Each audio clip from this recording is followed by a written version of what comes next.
Hey everybody, it's Steve from Cinesports Talk, and it is my pleasure to present another interview from Kyle. This time around, Kyle sits down with Olaf himself, Josh Gad, as they talk about how Olaf is beginning to grow up a bit in Frozen 2. And remember, for all things sports and movies, head over to cinesportstalk.com. Follow us on Facebook and our group at Cinesports Talk, and like our fan page, cinesportstalk.com on Facebook. You can also find us on Instagram, Twitter, Snapchat, and the rest of the social media universe at Cinesports Talk.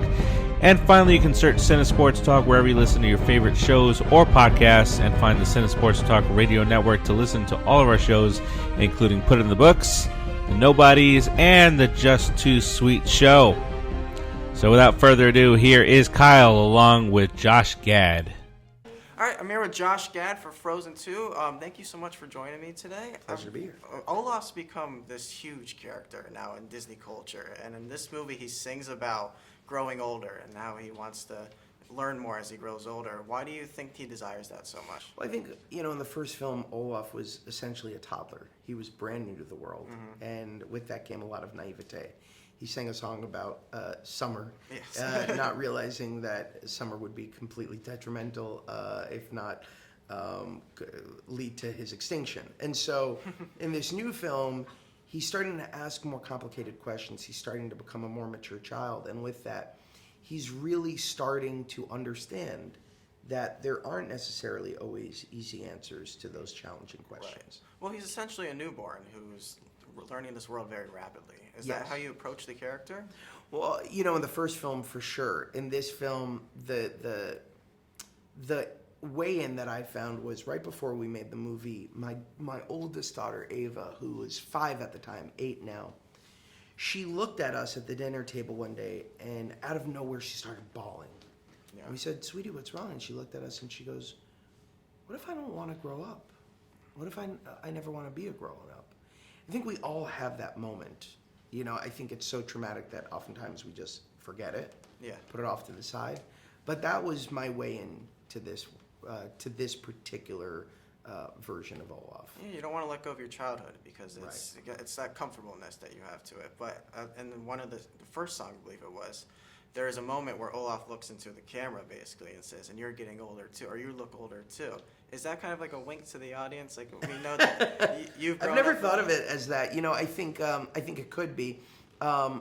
Technically, Olaf doesn't break the fourth wall because he's actually the perspective, because I asked this to the directors, and the perspective is that somebody is walking by the camera. And so I think it could be perceived that way. But I think there is a little wink to the audience. Yeah, because it's been 5 years. And our audience is older. Yes. I think that's the beauty of Frozen 2 is it's not necessarily trying to play it safe. I think in that way it's akin to the Harry Potter films, which tended to grow with the people who first read the books. And I think Toy Story just did the same thing this year too. 100%. Yes. I think that these movies have to get more mature. Yeah. I think that you can't just sit on your morals, and you can't just sort of like rest on the success of the first film, because audiences will want something different. Just a real quick question. I know Olaf has a lot of these fun facts that he throws out there. Was there any that didn't make the cut that you wish did? Oh man, trying to remember. It's been so long since I recorded it. There were a bunch that were insane. I remember the But turtle. The one that was the most crazy to me is the one that did make it, about turtles breathing out of their butts. Yes.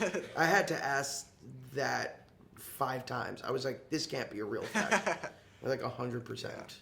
Well, thank you so much for joining me today, Josh. My pleasure. I appreciate it a lot, and congratulations on the movie. Thank you. I believe in you, Elsa, more than anyone or anything.